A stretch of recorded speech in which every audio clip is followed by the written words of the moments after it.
தேவனாகிய கர்த்தர் ஆதாமை கூப்பிட்டு, நீ எங்கே இருக்கிறாய் என்றார். ஆதியாகமம் 3:9.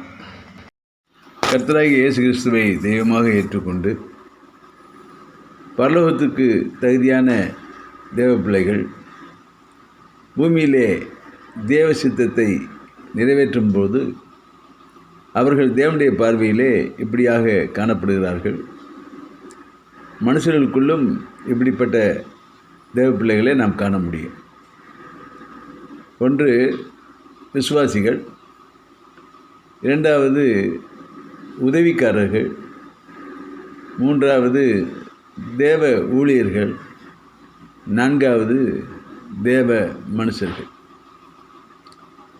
இந்த பூமியிலே வாழ்கிற வாழ்க்கையிலே தேவனுக்கு பிரியமானதை நிறைவேற்றி பரலோகத்துக்கு தகுதியாய் பூமியில் வாழ்க்கையை நடக்கக்கூடிய தேவ பிள்ளைகள் விசுவாசிகள்.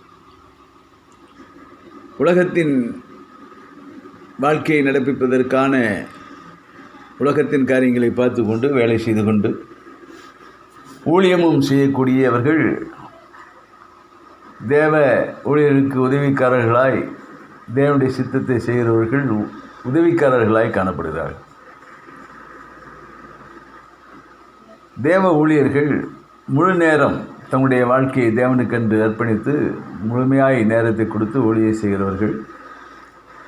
அவர்களை அப்போஸ்தலர்களாக, தீர்க்கதரிசிகளாக, சுவிசேஷகர்களாக, போதகர்களாக, மேய்ப்பர்களாக ஆண்டவர் அவர்களை தம்முடைய ஊழியத்திலே பயன்படுத்துகிறார். நான்காவது தேவ மனுஷர்கள். அவர்கள் தேவ சித்தத்தை நிறைவேற்றுவர்கள். அவர்கள் அப்போஸ்தல ஊழியத்தை செய்வார்கள், தீர்க்கதரிசன ஊழியத்தை செய்வார்கள், சுவிசேஷ ஊழியத்தை செய்வார்கள், போதக ஊழியத்தை செய்வார்கள், மேய்ப்பர் ஊழியத்தை செய்வார்கள். இவர் எல்லாவற்றையும் நடப்பிக்கிற, தேவனோடு கூட எப்போதும் இருக்கிற ஊழியர்கள் தேவ மனுஷர்களாக காணப்படுகிறார்கள்.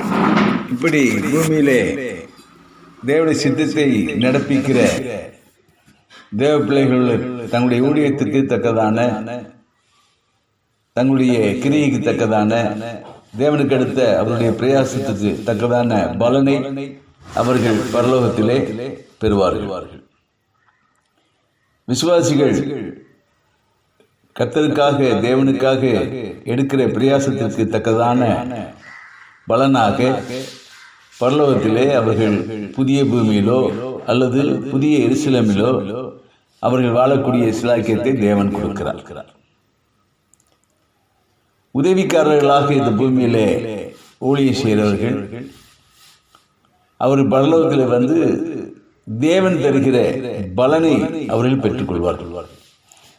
அவர்களுடைய கர்த்தருக்கு அடுத்த ஊழியத்தின் பலனை அவர்கள் பரலோகத்திலே பெற்றுக்கொள்வார்கள். இந்த தேவ ஊழியர்கள் அவர்கள் கர்த்தருக்காக தங்களுடைய வாழ்க்கையில முழு நேரத்தையும் ஒப்பு கொடுத்து ஊழியம் செய்தபடினாலே அவர் பரலோகத்திலே தேவனோடு கூட விசுவாச தேவ ஜனங்களை ஆளுகை செய்கிறவர்களாக அல்லது நடத்துகிறவர்களாக காணப்படுவார்கள். கர்த்தராகிய இயேசு கிறிஸ்துவோடு கூட தேவனுடைய பிள்ளைகளை நடத்துவர்களாக ஊழியர்கள் காணப்படுவார்கள். தேவ மனுஷர்களோ பரலோகத்திலே எப்போதும் தேவனோடு கூட இருந்து அவர்களை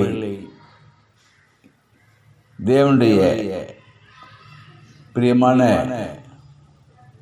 ஊழியராக தேவன் தம்மோடு கூட வைத்துக் கொள்வார். எப்போதும் தேவனை துதித்து ஆராதித்து மகிமைப்படுத்தி வாழுகிற சீயோனி நிலையை, உன்னத நிலையை அவர்கள் பெறுவார்கள். பரலோக நன்மைகளை காண எதிர்பார்த்து காத்திருங்கள். ஆமென்.